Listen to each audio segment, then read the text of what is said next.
ভারতে আওয়ামী লীগের আস্তানার সন্ধান পাওয়া গেছে। জুলাইয়ের ছাত্র জনতার গণ অভ্যুত্থানে ক্ষমতাচ্যুত প্রধানমন্ত্রী শেখ হাসিনার সঙ্গে ভারতে পালিয়ে যাওয়া আওয়ামী ফ্যাসিস্টদের আস্তানার সন্ধান পাওয়া গেছে। তারা কলকাতায় মূল আস্তানা গেড়েছেন।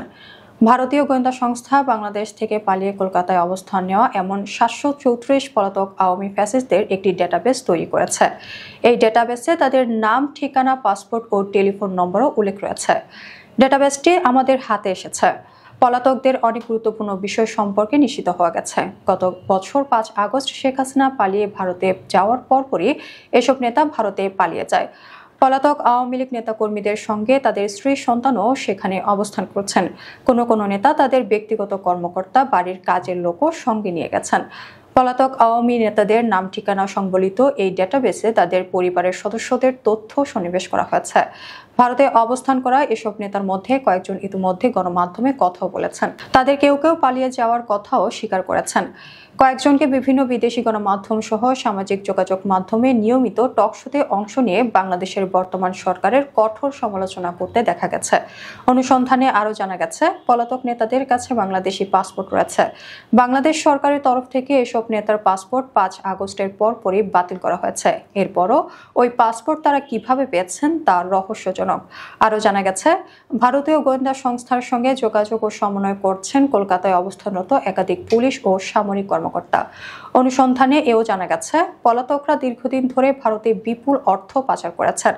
আওয়ামী লীগ নেতাকর্মীদের প্রথম দিকে শহরের পার্ক, মার্কেট সহ বিভিন্ন স্থানে প্রকাশ্যে চলাফেরা করতে দেখা গেলেও বর্তমানে তারা চলাচল সীমিত করা হয়েছে। সংশ্লিষ্ট কূটনৈতিক সূত্রগুলো জানিয়েছে, এসব নেতার ছবি সামাজিক যোগাযোগ মাধ্যমে ভাইরাল হওয়ার পর তাদের ওপর কড়াকড়ি আরোপ করা হয়েছে। এ কারণে তারা নির্দিষ্ট কিছু এলাকার বাইরে যাচ্ছে না। পলাতক শেখ হাসিনার আশ্রয় হয়েছে দিল্লির অভিজাত লুটিয়েন্স বাংলো জোনের সুরক্ষিত একটি বাড়িতে। বাংলোর ঠিকানা হলো ১১ রাজাজি মার্গ। বাকি আওয়ামী নেতাদের আস্তানা গেড়েছেন কলকাতায়। ওবায়দুল কাদের, শেখ সেলিম, মোফাজ্জল হোসেন চৌধুরী মায়া ও আসাদুজ্জামান খান কামালের মতো ক্ষমতাচ্যুত মন্ত্রী এবং শীর্ষ নেতা থেকে শুরু করে একেবারে ইউনিয়ন পর্যায়ে অনেক নেতার বসবাস এখন কলকাতায়। জুলাই গণহত্যা এবং বিগত ১৫ বছর ধরে গুম, খুন, নির্যাতন, বেপরোয়া দুর্নীতি সহ নানা অপকর্মে জড়িত আওয়ামী নেতাদের পাশাপাশি ওই সরকারের শীর্ষ আমলা, পদস্থ পুলিশ কর্মকর্তা, নির্বাচন কমিশনার, সরকারি আইনজীবী সহ মানবতা বিরোধী অপরাধে অভিযুক্ত সামরিক বাহিনীর শীর্ষ জেনারেলরাও আশ্রয় নিয়েছেন কলকাতায়।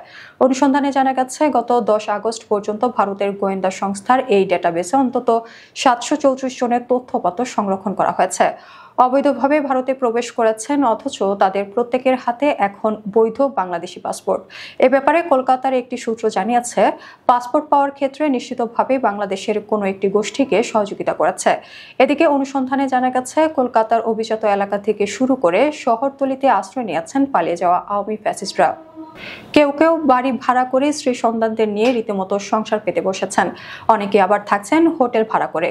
তবে আওয়ামী লীগ, যুবলীগ ও নিষিদ্ধ ছাত্রলীগের সাধারণ নেতারা রুম ভাড়া নিয়ে মেস সিস্টেমে থাকছেন।